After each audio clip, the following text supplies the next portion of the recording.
Live. Okay. And we are already recording. Welcome to the Android Police Podcast. I'm your host, David Reddick. I'm Ryan Whitwam. I'm Cody Toombs. I'm Corbin Davenport. And I'm Jordan Palmer. And everybody knows what we're going to talk about this week, obviously. So let's just get into it. No, the iPhone splitting. Yes, splitting iPhones. We're just going to talk about splitting iPhones for an hour. I love it. We're going to have Venn diagrams and everything. Yeah, we're ready for this. So on Wednesday, Google had its now annual, I guess, hardware event in which they announced a bunch of stuff they made. So we'll start with, I guess, maybe we should get like the accessory items out of the way, or just I could talk about the event a little bit. So Artem and I were both there. Artem does exist. He is corporeal. He was present at this event, and so we went to the Google press conference, and it was at a relatively small venue in San Francisco at the SF Jazz Center, which is a jazz performing arts center. That's so Google. Anyway, it was a very small little theater, probably about the same size, honestly, as last year's event, around probably 150 people. Very, very small. So we feel privileged to be among those, lucky bloggers who get to go see Google things. Anyway, the presentation went on. There was lots of use of the word machine learning and algorithms, and then it was all about hardware and stuff, and we got to go play with things in the demo area. Lunch wasn't very good, if I'm honest. I'd give lunch like a 2 out of 5. That's the one time I'm willing to review things numerically. Lunch was a 2, maybe a strong 2. Anyway, so the event, obviously, Google announced a bunch of stuff. And I guess maybe we should start with kind of the smaller stuff and then work our way into the meat of the announcement. So Google Home, I think, Google Home got the attention this year that I think we had all hoped for. Maybe a little more expensive hope than some of us had hoped for on the larger end of the spectrum, but attention nonetheless. Yeah, nobody's gonna buy the Home Max. That's just a crazy product. It is. It looks like it could just like blow a hole through your wall. I mean, I like the look and idea of it, but not paying that much for it. $400 this speaker will be. And I'm sure it's a great speaker. It's just I can't imagine actually needing that. Oh yeah. Yeah. And I have to wonder if almost like the Chromecast audio might be sort of cannibalizing that a little bit, because people might use it with their existing high-end which is interesting, because actually the Home Max is the only home device that has a 3.5 millimeter aux-in jack on it, so you can use it with other components. I don't remember. I didn't catch it. Does it have any kind of like ruggedness rate, like an IP rating or anything like that for out, like using outside? I mean, it's tethered to a power supply, so no, probably not. Yeah, I think that's really well. After it blows a hole in your wall, you can go outside. You'll hear it. Yeah. So Google talked about. That's really the only. Oops. Okay, we're all professionals. I think it would be kind of cool if really the only spot that Google has left for the home is the sort of Amazon tap market. They don't have any portable speaker with a battery. And I wonder if they want to do that. Like, I feel like that's better served by the third party. You have a phone with Assistant on it. Yeah. So I feel like the rationale for that is lacking. Yeah, that is your Amazon tap. But on the other hand, they just came out with headphones that do exactly that. So the argument goes both ways. I mean, they're going. I mean, they're going to have the Google Home Mini too. So a $50 home device. It does basically all the same stuff that the original Google Home does. It's just cheaper and has a small speaker. It's not ideal for listening to music or anything. Yeah, I still want one or 3. I have the Home Mini here, which not to derail the Max. I mean, the Max is cool, but we don't know when it's coming out, and like it's kind of a niche product. The Home Mini, I think Google is going to sell a boatload of these. For sure. I don't think we're gonna have any trouble. I think the design in person has grown on me. I did not like it when the leaked photos came out of it. It looked just like really weird in person, it looks a lot more, you know, it's like so nondescript, but it's also, I don't know, it just blends in. It sits there like you could put one anywhere, and you know, people would probably just think it was like some stupid thing you bought at Pottery Barn. It's just a little fabric puck. Yeah, exactly. It's like the size of a donut. Really small than a donut, lighter than a chipmunk.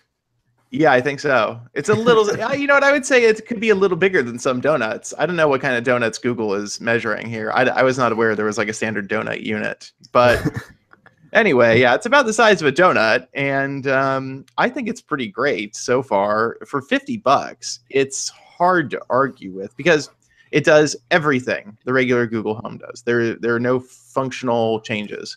The controls are a little different. And like the LED array on it is more simple. Like it's just 4 LEDs instead of like the full circle thing that the regular Google Home has. The speaker is obviously much less powerful. It's a 40mm driver. It fires directly upward. So Google says it's 360 degrees, but that just means it shoots straight up. So where is there a physical mute button on it? It's a switch. So yeah, so the way the switch works is dumb. I mean, I get why it works the way it does, but it's stupid. It should just be a button. So I think what Google did is they decided that a button would have been too small to put on the Home Mini, and it would have been hard to like feel out. So they did a switch, a toggle on the back of it.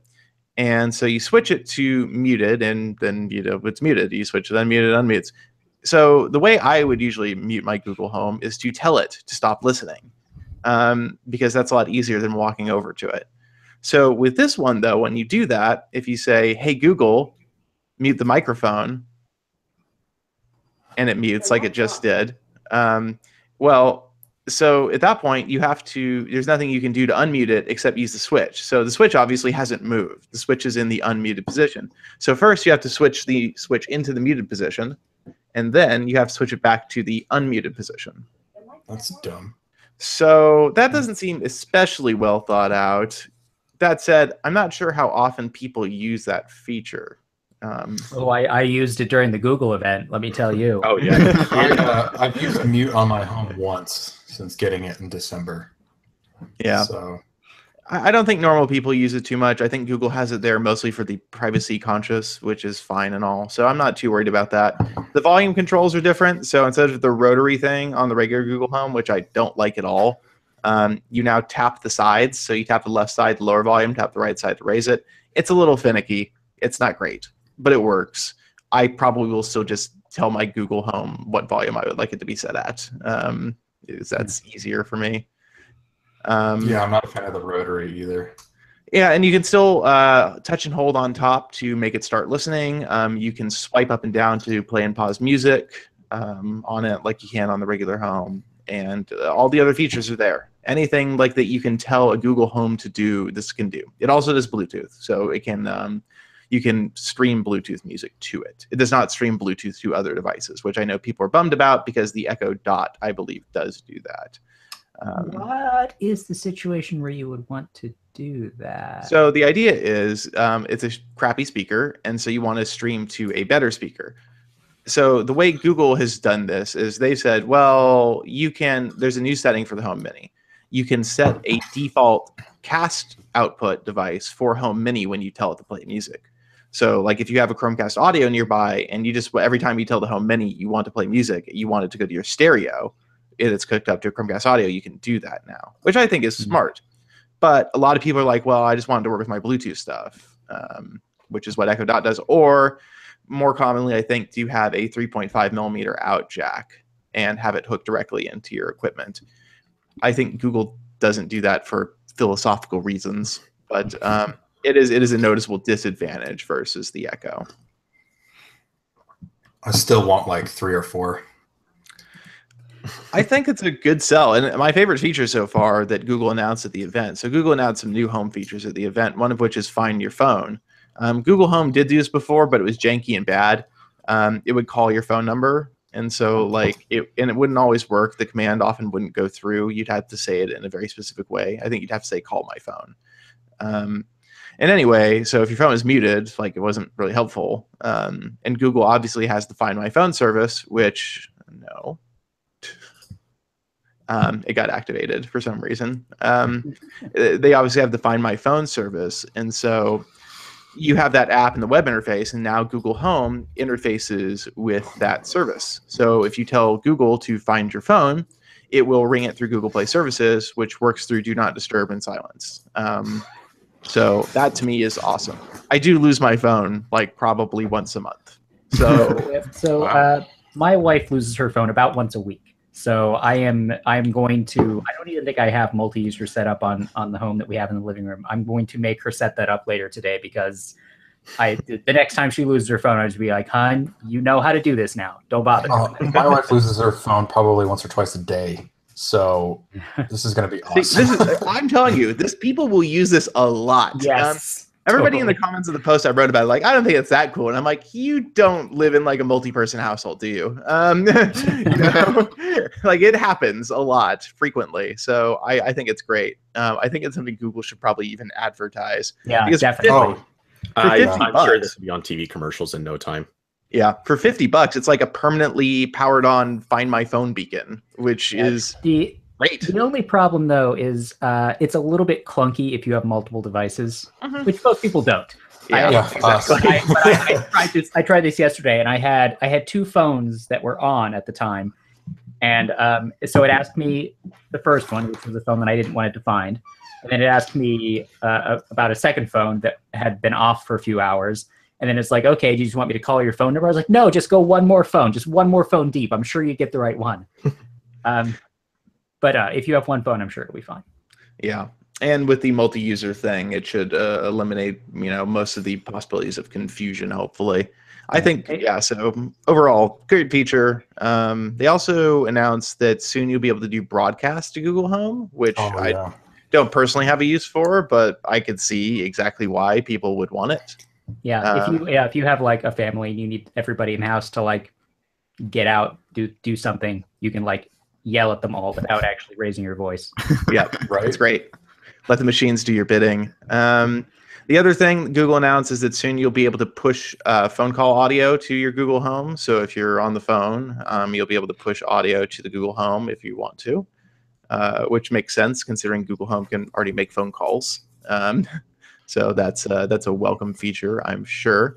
And then they're announcing child profiles for Google Home, which I'm sure some people will be happy to have. I don't know exactly what they do, but I assume it. They kind of ties into the new assistant apps for families, which they also announced. I think how it works is that these will be limited, or maybe it'll be an option to limit these to just assistant actions designed for kids, and all these have to be approved by Google, and they have to follow the whatever law to kids. So like the family action, it's just like the on Alexa where they can't advertise to kids or have inappropriate content, that kind of thing. Gotcha. Okay, that makes sense. So you'll get that, and I'm trying to think if there was anything else they announced as far as home features that were new. They said that you would be able to call people with your actual phone number. Oh, that's already live too.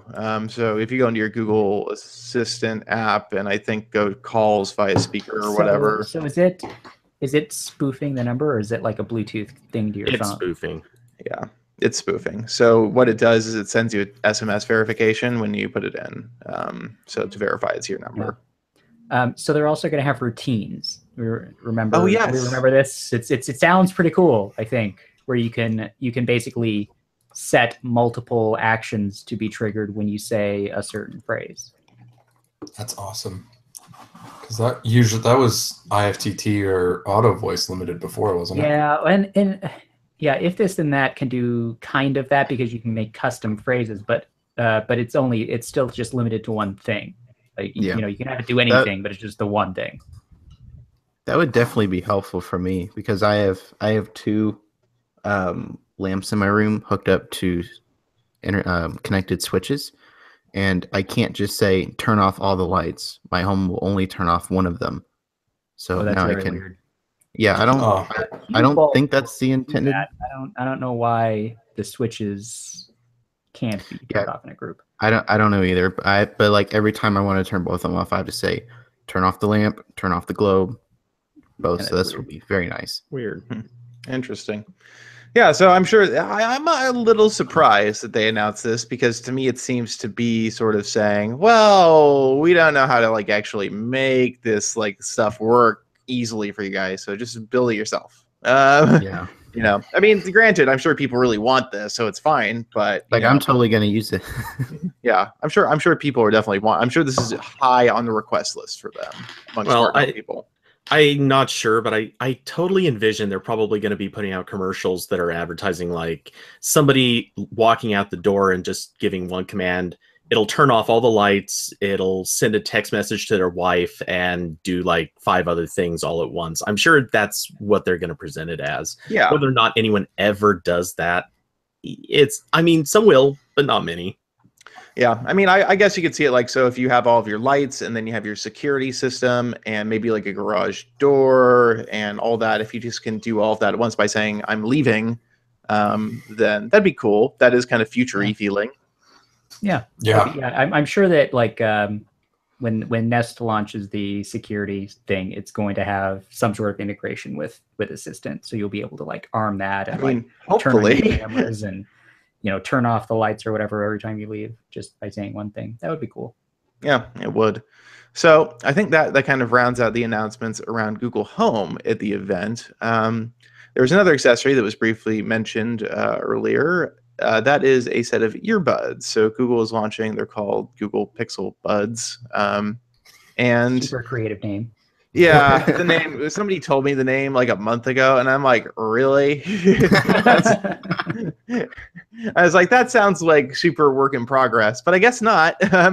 So the Google Pixel Buds are a set of, wireless Bluetooth earbuds, but there's a wire. So they have a cable connecting them, and so they charge in a case, like Apple EarPods do, and they look interesting. They look kind of ugly. They don't seem comfortable at all. They're designed like AirPods, where there's hard plastic. I am super surprised that there's a wire. I thought for sure Google would do the completely wireless thing. Yeah, I wonder if it came down to battery life or the Assistant integration or something. Maybe there's some kind of limitation, or maybe they just sort of like Artem and they believe, profoundly that having the cable between the buds is the only way to live your best life. I've been looking at the design, like in like renders and pictures, and I'm just having a lot of trouble understanding what is going on with the ear retention system. Like it just looks like a little loop of paracord on the buds. Is that what it is? Yeah, I'm not really sure. I did not put them in. Ron Amadia from Ars Technica was telling me they were supremely uncomfortable. That's about as much as I got. I would believe it, because they look not great. They looked no. And how much are they? Are they like 160? Yeah, 159. Yeah.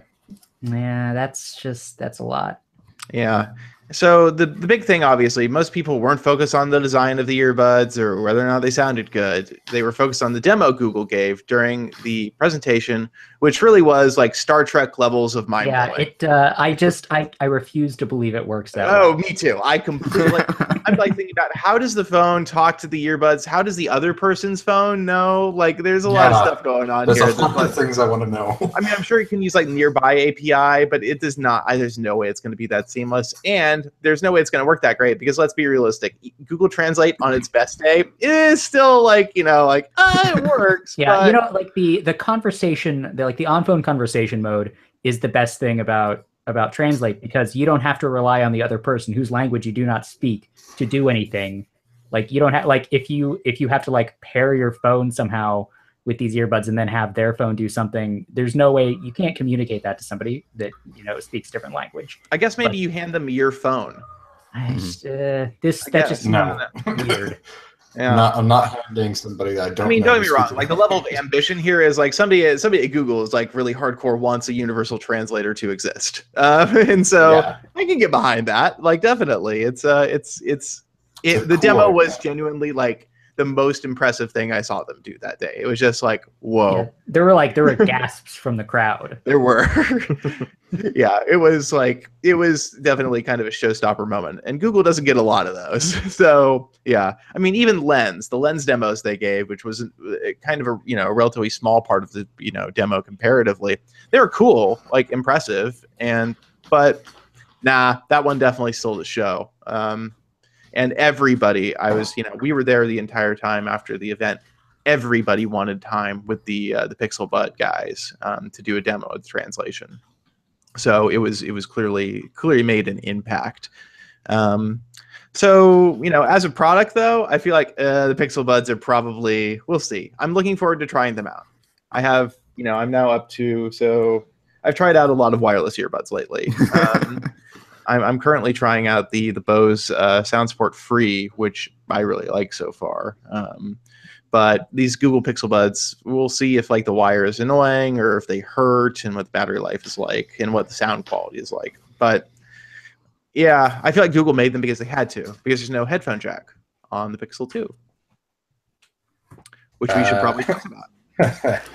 Yeah. I'm not a fan of that decision. I mean, I would prefer to have a headphone jack than not have one. But that said, the number of times I've actually plugged headphones into my Pixel, pretty low. Yeah. I'm the opposite. I'm constantly plugging stuff into the phone, which is why I don't like the dongles that you sometimes get and sometimes don't. Yeah, I mean, well, so Google's going to include a dongle, so that's a thing. I feel like this is going to happen. Like everybody is going to get rid of the headphone jack, and Google's probably doing it like a year earlier than would be reasonable. But it's not the first to get rid of the headphone jack. And at least it's a Type-C port, not like an Apple situation where you're stuck with just a Lightning cable. Yeah, I mean, there is that. I think that, we all assumed it was going away.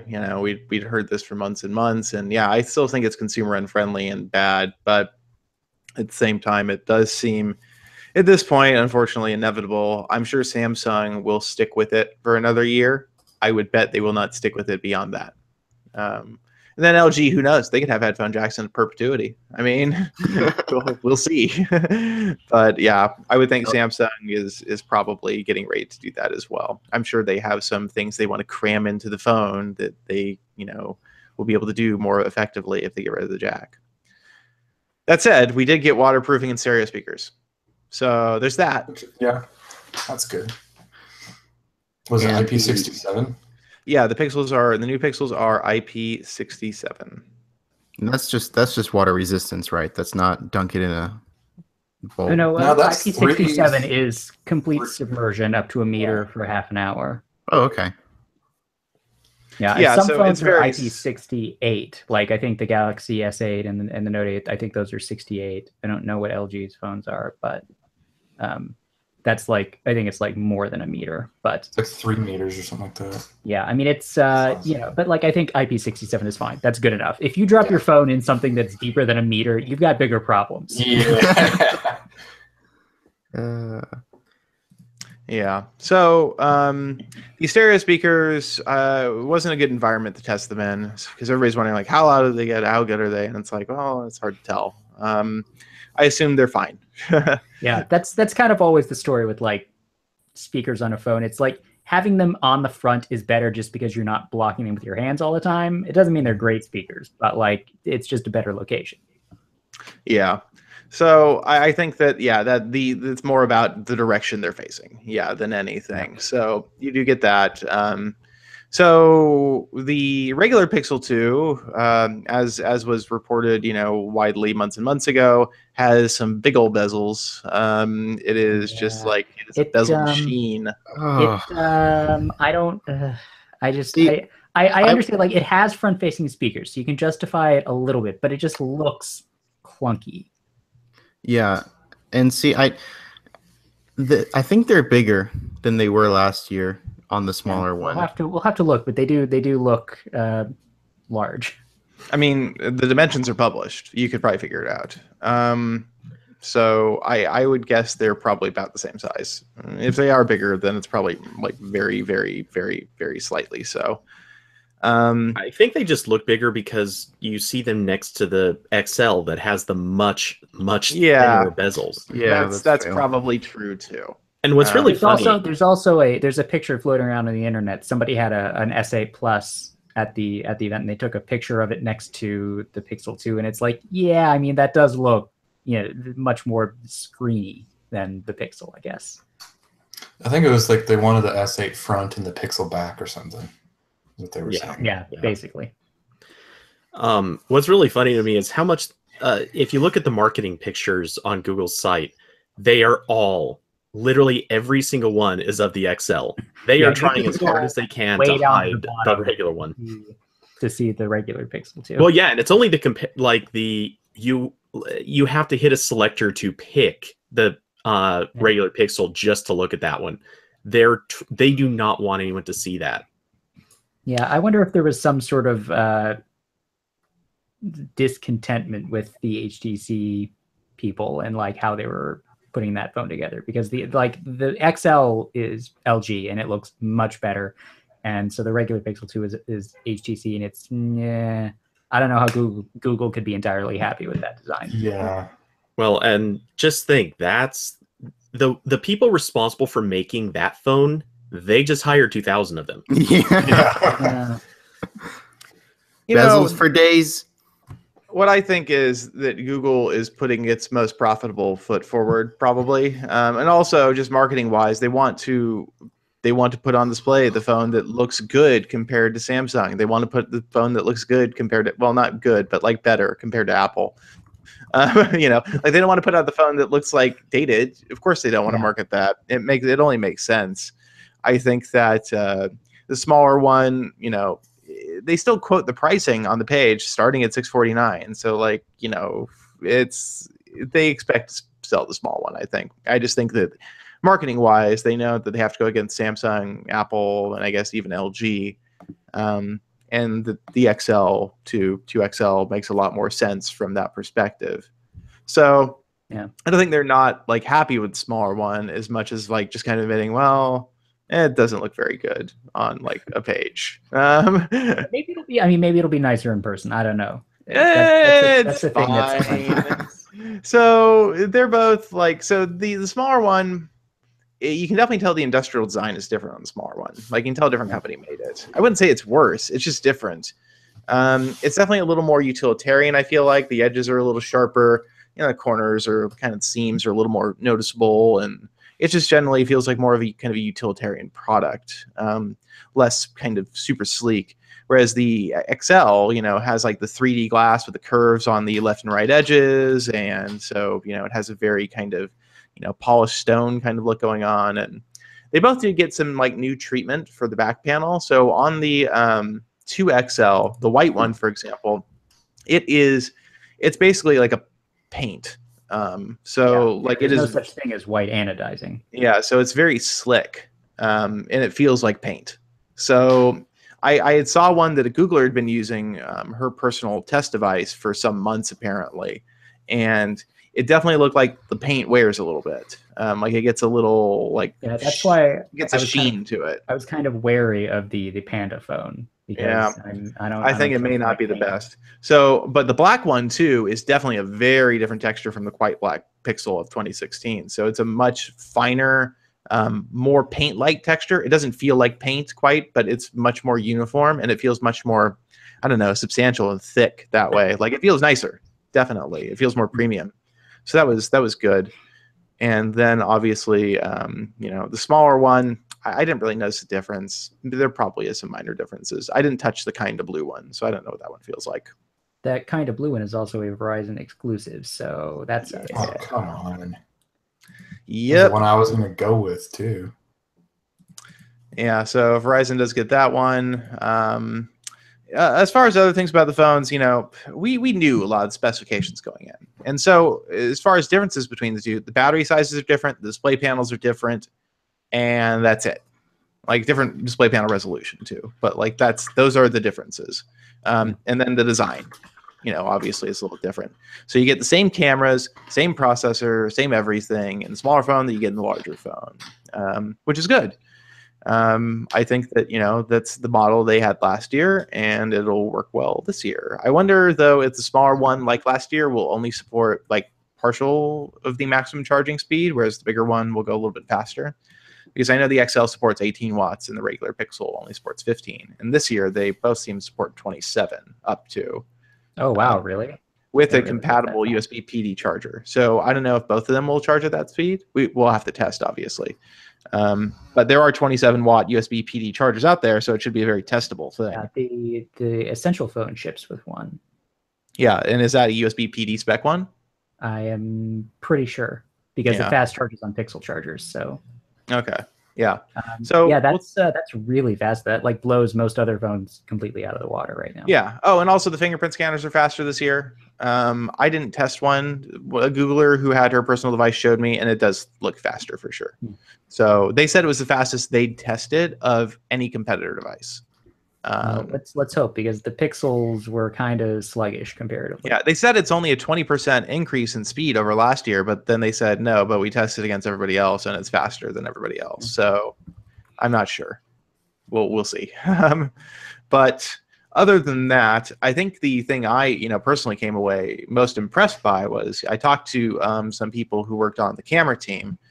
And so if you've been reading articles out there about the Pixel's cameras, and there are several at this point, kind of, where people have been briefed by the camera team, that the Pixels this year have all new glass, so brand new lens with wider f1.8 aperture, a new sensor. I tried to ask what the sensor is, but they're like, we're not going to talk about it. I'm like, is somebody have to tear it apart to figure it out? And they're like,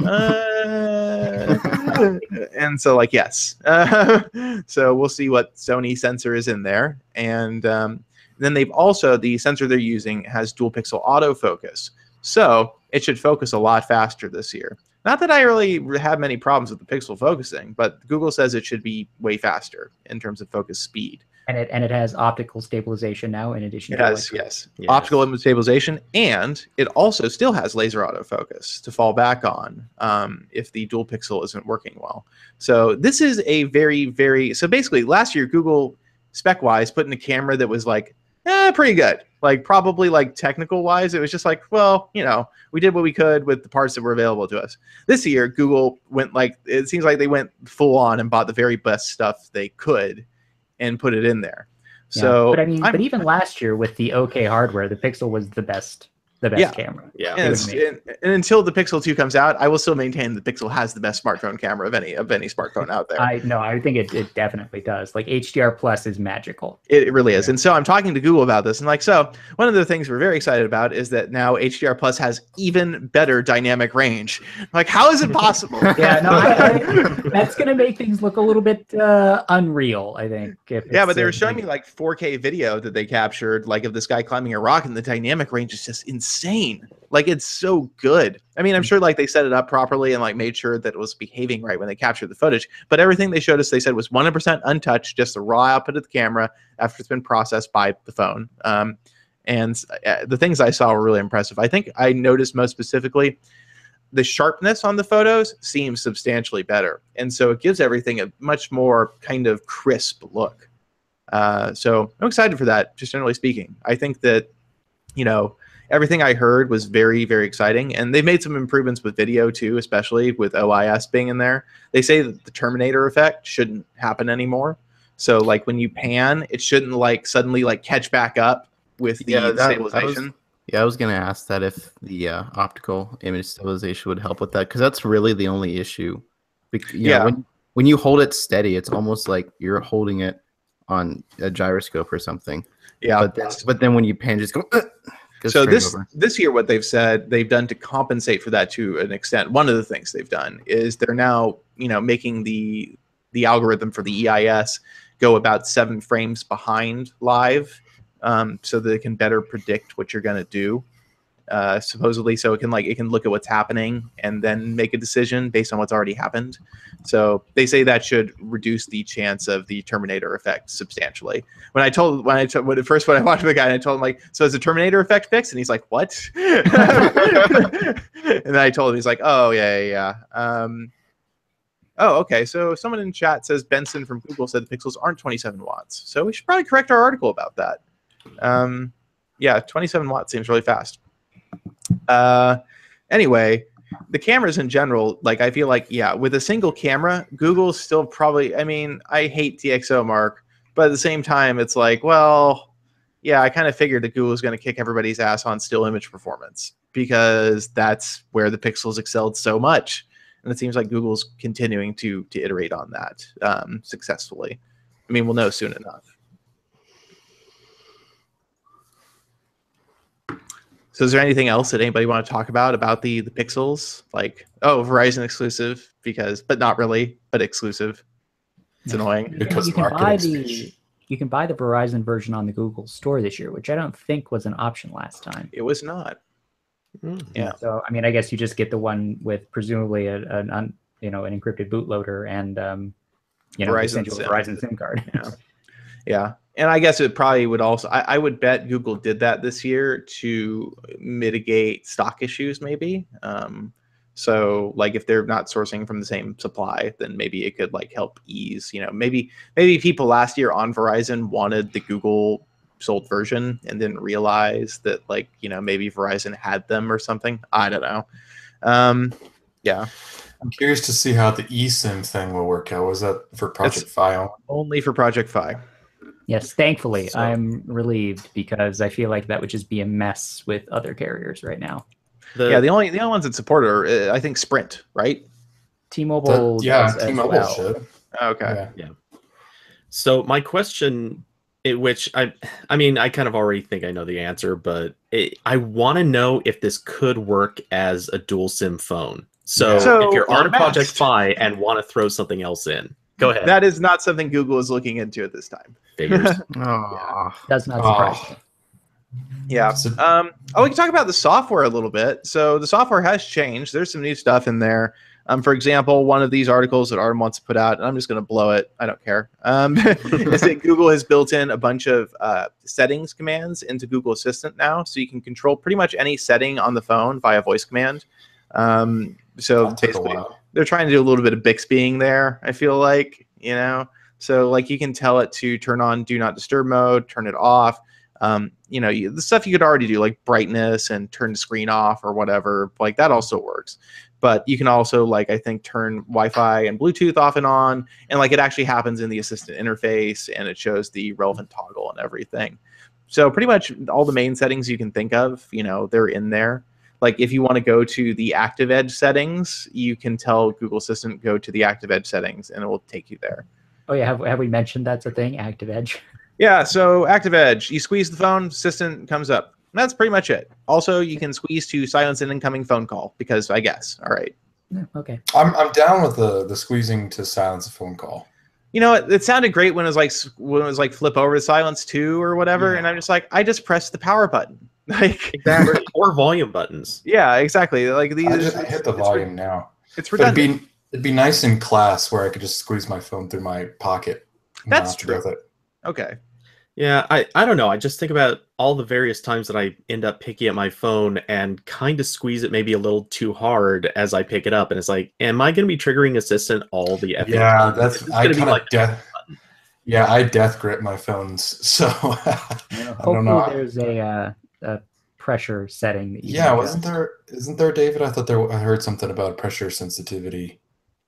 There was a setting on just like HTC's phones, you can adjust the threshold for the squeeze. Okay. So you can make it super hard if you want to make sure. Well, you can just turn it off too, which is what I'm going to do. But I just don't see the point of it. So also, it just bears saying, anyone that puts a case on their phone, forget it. You will not get to use this. I mean, didn't they say that it would work no, it works for cases. Okay, any good case. Maybe you'll just kind of, maybe you have to squeeze a little bit harder. I don't know. Yeah. Okay, so just to clarify what we were talking about, the 27-watt thing, Benson Leung edited his initial post on the Pixel 2 and XL working with, high wattage chargers. They may be able to negotiate more power over a higher wattage charger, but the included 18-watt charger will provide the optimal charging performance, whatever that means. So maybe they can go a little bit faster, but maybe not. We don't really know. They probably just don't want to push the limit. Yeah, it'll heat up the batteries more quickly, and obviously that increases their cycle lifetime, et cetera, et cetera. So a quick offshoot on back to hardware. Someone in chat is asking how the POLED screen looks, and I saw your comments, but go ahead. Yeah, I mean, I think probably you still have the banding thing that's on the V30 if you really turn the brightness super low, where you can see the lines on the display. I think that 99% of the time you aren't using the phone in that way, so you won't notice it. As far as the blotchiness of the grays that Ron Moore pointed out, I didn't test that. I'm sure Ron will be testing that the moment he is able to share that information. I would bet that it's there.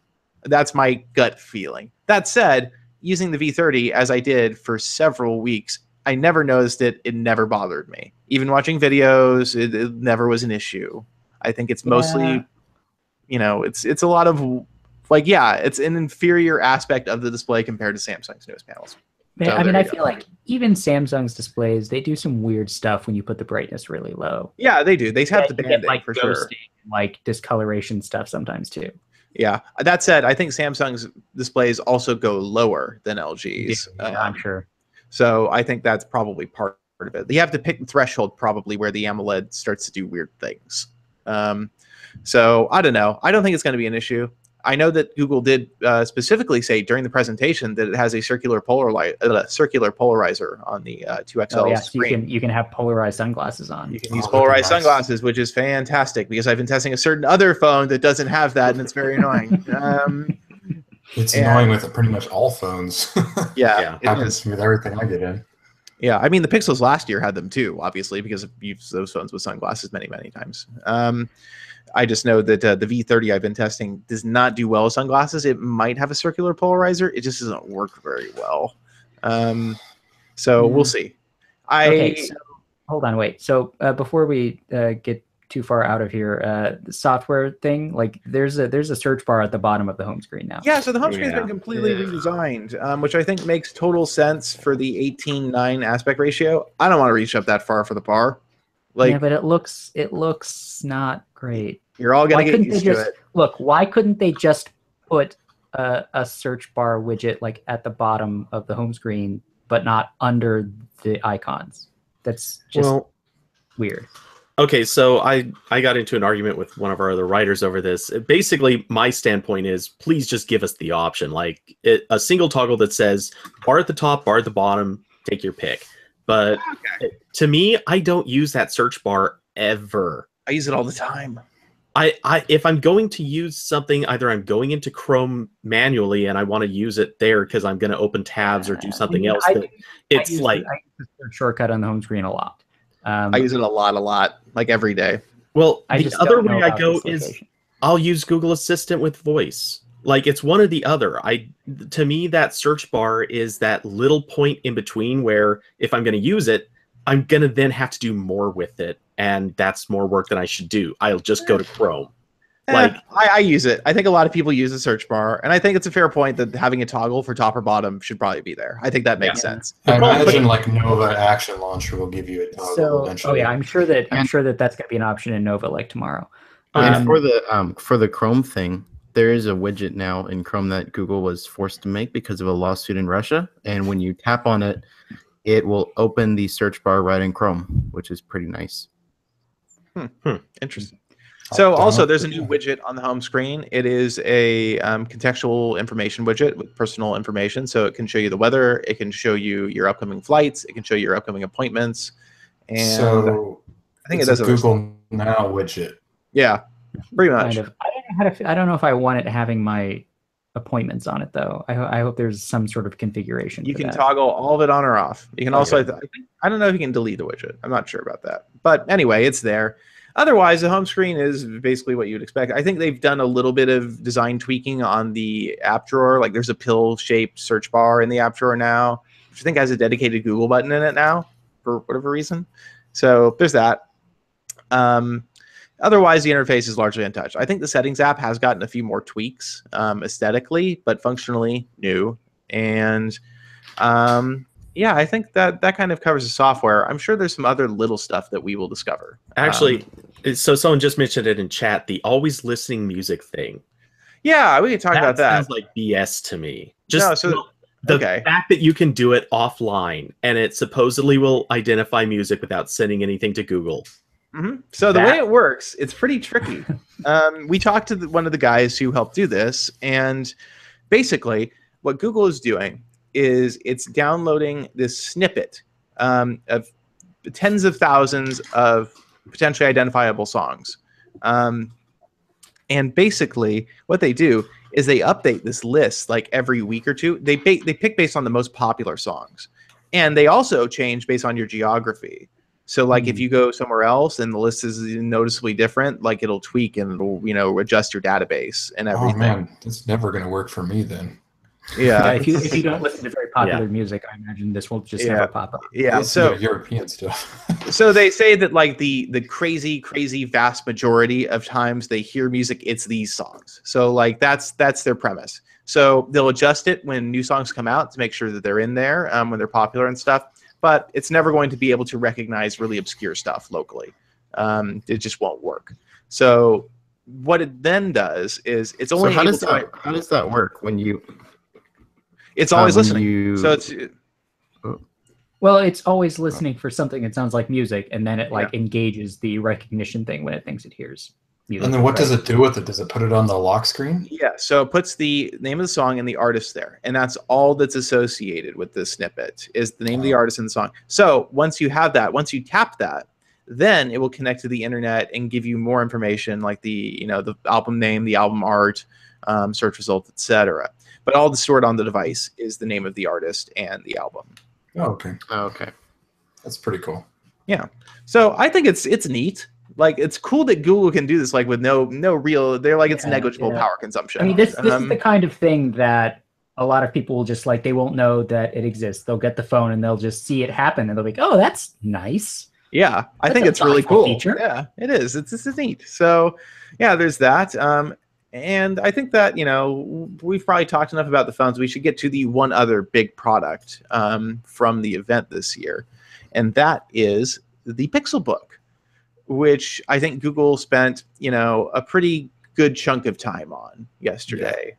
Yeah. And so it's $1,000 Chromebook. Yeah, I just that is the definition of a niche product. Yeah. Yeah. I talked to the guys that work on it. They're super excited. And it's like, you know, I mean, it's cool. Like, I would say from a hardware standpoint, this blows the Chromebook Pixels out of the water. Like, it's not even close. Yeah. This is it looks very pretty. And I liked it. Like, you know, it has the 360-degree hinge. You can do the tablet mode or the tent mode or whatever. I think it's kind of dumb that the pen is another $100. Mm-hmm. Mm-hmm. I agree. And, also, there's nowhere to put the pen. So okay, and so doesn't the pen just have like an alkaline battery in it, like a AAA apparently battery? That's how Microsoft Surface pens work too. So I don't know. It just are those $100 though? How expensive are those? I don't know. I'm not sure. They come with a thing. I thought they did. I don't know. I can't unscrew the. Anyway, hey, there it is. Cody was trying to unscrew his Surface pen, not his Pixelbook pen. And there it works. It's a quadruple A. Yep. Yeah, those are pretty weird batteries. Yeah, so the Pixelbook, I would say from hardware, but I picked it up, played with it a lot, and just looked at it. I didn't write a hands-on for it because it's a laptop, man. Like I can't really give you too much information based on like the keys. They appear to work. So I touches. It does. I thought the assistant integration looks awesome. The assistant integration does look pretty cool, and I think that's something that's going to help differentiate Chrome OS in a meaningful way, hopefully. I talked to them about like how Android apps run on it because this is a high-powered x86 machine. They said at this point they're confident that the vast majority of apps on the Play Store compile fine for x86, and that any that just aren't really well optimized for x86, the thing's more than fast enough to just push the performance through. They said they haven't really noticed any slowdowns with anything on the Pixelbook, so it's going to be the most powerful Chromebook you can buy. So yeah. I'm sure it'll run things buttery smooth. My Asus Chromebook Flip has a x86 chip. I haven't noticed any issues with Android apps. What I have noticed is that some app developers still don't like check the box in the Play Store to allow you to install them. Yeah. So I've noticed like a couple. Like I went to go install like Cortana on my Chromebook because I was testing something and it just did not show up in the Play Store. Seems like maybe a conscious decision by Microsoft. Yeah. Yeah. Just small apps like that. And of course, you'll also find, I believe it's when apps are targeting Marshmallow or lower, like they're not targeting Nougat yet, you can't actually resize the window. It just goes full screen, I think. Yeah. So I have run into a couple apps like that. Be a problem if you're not targeting Nougat because you're not targeting for freeform.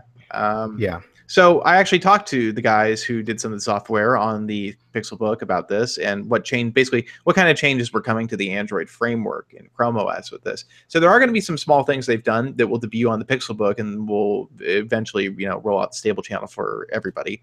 But specifically, they said they've done a lot of work to make sure freeform mode works a lot better and a lot more predictably. So when you resize your apps, they should behave and not freak out as much. They said they've tried to make it such that apps will resize in a way that is natural to the application's interface and things like that. Also, that for apps that don't support freeform or that don't like to be resized, they've introduced more aggressive guardrails to prevent you from blowing up the app. Because I know that can be an issue. So they said they're pretty proud of that. And there are other things probably that they're introducing. It's still based on Nougat on the Pixelbook. So they, of course, are working on an Oreo-based framework, but that's no timeline and no indication of what features that will bring. So I talked to them about that a bit. And then just kind of the hardware design. The keys are, they say they've managed to get a very good amount of travel for the thinness of the laptop. They are traditional design, butterfly keys. They are not like the crazy Apple scissor keys, so it won't feel like you're typing on concrete. They felt fine to me. I would have to use it more to really know. The trackpad is edge to edge, so it goes all the way to the bottom of the lip of the laptop and all the way up to the top of the space bar. So cool. That's awesome. it's pretty big, which is good. Big trackpad's always better. There is no fingerprint scanner. That did not pan out. It's something they weren't able to get done in time, I guess, is what I'd heard from people who were asking about it. And yeah, it's got Google Assistant, and it's a really nice looking laptop. And I bet it will be like the best Chromebook ever. And I bet that like 3 months from now, we'll see like a new $500 Chromebook that's like probably pretty nice and probably does most of the things this will do, like have a stylus. So, but it won't match the Pixel phone design, David. That's the important thing. Yeah, the glass window is cool. I think you're gonna break that. Oh yeah, that's a large piece of glass. Did they say if it's like Gorilla Glass? Or no, I didn't. I forgot to ask about that. I was very curious. So I'm like, that seems like that's gonna go smash. That's a point of failure. Yeah. Especially if you throw it in a backpack with textbooks, man. Oh, tablet mode. I can talk about that briefly. It's heavy. Like, it weighs 1 kilogram, and it's like, yeah, but like 1 kilogram is, like what? That's like 2 point. Okay, I'm going to 2 pounds. Yeah. So that is 2.2 pounds. Yeah. So that's heavy. And I think the product page like obnoxiously calls it 1 kilogram light. Yes, it does. Just I was like, Google. Yeah. Ugh. It's super heavy to use as a tablet and just big, so I wouldn't use it as a tablet unless it was like in the, where you flip over and the keyboard is, sitting on the floor and you're just tapping at the screen. Or maybe like if you're sitting down and like have it in your lap, I could see that. But like not as like an e-reader. It would be a little cumbersome. I didn't mess with the stylus much. Honestly, what I saw of the stylus, I was not impressed. So they showed how like they had this one app developer who optimized for sub 10 ms response time in their like drawing app, and it still looked kind of like crap. Like I don't know that Chrome OS is ready for this in the way Google wants it to be. Yeah, so that's kind of asking a lot because Microsoft they made a point a few years ago about how much work they put into lowering any lag or delay, and Apple made a big point out of it. Like it's bragging, but they're bragging for a reason. It's not an easy thing to get right. Yeah, and you have to work closely with third-party software developers if the software is going to play with the pen right and everything. And I just don't think Google has that pool to get people all working, to get Chrome OS, Android apps optimized for this one device. It just doesn't seem like there's much motivation to get there. I think that it's a nice laptop. I think that it's probably not going to sell in significant volume. I just don't see it happening. Probably not, no. But I mean, the past Chromebook Pixels were really just vanity projects for Google anyway. Yeah, and this feels like another vanity project, which I guess is fine. Yeah. They'll sell the phones. So that probably does it in terms of announcements from the Google event. I think we covered all of the products. We can talk about what wasn't there. Android TV, not a mention. Android TV Wear. Not a mention, and also not on the Google Store anymore. Yep. Yeah. And, obviously, Android Auto, wouldn't expect to hear anything about that, I guess. And didn't hear anything about Chromecast, which I guess is expected. Chromecast has this product lineup in a row. Like, it's fine. I guess, we did hear about cases. So Google made some new cases for the new Pixels. They're like fabric. Yeah, they're nice. Ugly. I think they fit with... Look, in pictures they look ugly. I haven't seen them in person, but in person they look kind of interesting. Google's been working with a bunch of third-party case vendors for the Pixels before they launch, so that when the Pixels come out, there will be a bunch of Pixel cases available, which is good. That's smart. Yeah, they have a Moment photo case. I didn't realize this was a thing, but apparently Moment lenses for phones are like a big deal in iOS land. Yeah. And so you can get this $130 bundle that comes with the case and a wide-angle lens, and you can like connect the other Moment lenses to it. I guess there are people that are into this. Fantastic. I saw Moment actually emailed us about that, so we'll probably review the case. Yeah, actually, all of the Pixel case people emailed us. I think Google made sure that they all knew who to talk to.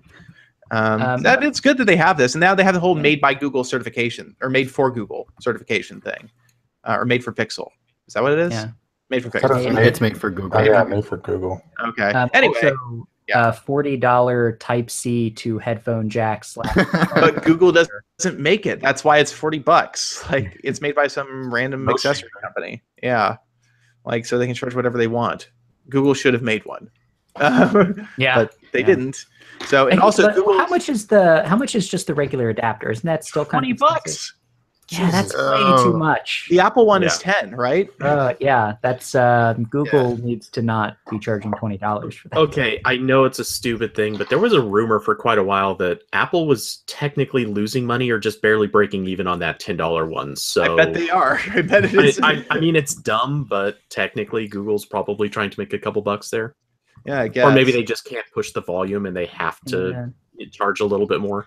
Could be. There is one in the box, just to be clear. So when you get your Pixel 2, it will have an adapter in there. I feel like Google should have also created some branded Type-C headphones, just like wired ones. Yes. I don't. I don't know. I feel like that's the thing that should exist, considering the lack of headphone jack. I agree. It's new enough. It would have been a good idea.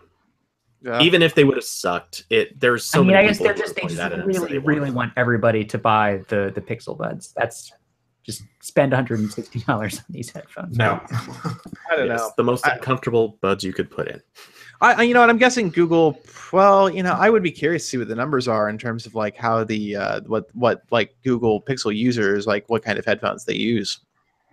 I know that most people in the United States still do use wired headphones, but wireless headphones are on the rise. And I mean, a lot of people out there don't really use headphones at all. There is the significant group of people who just don't.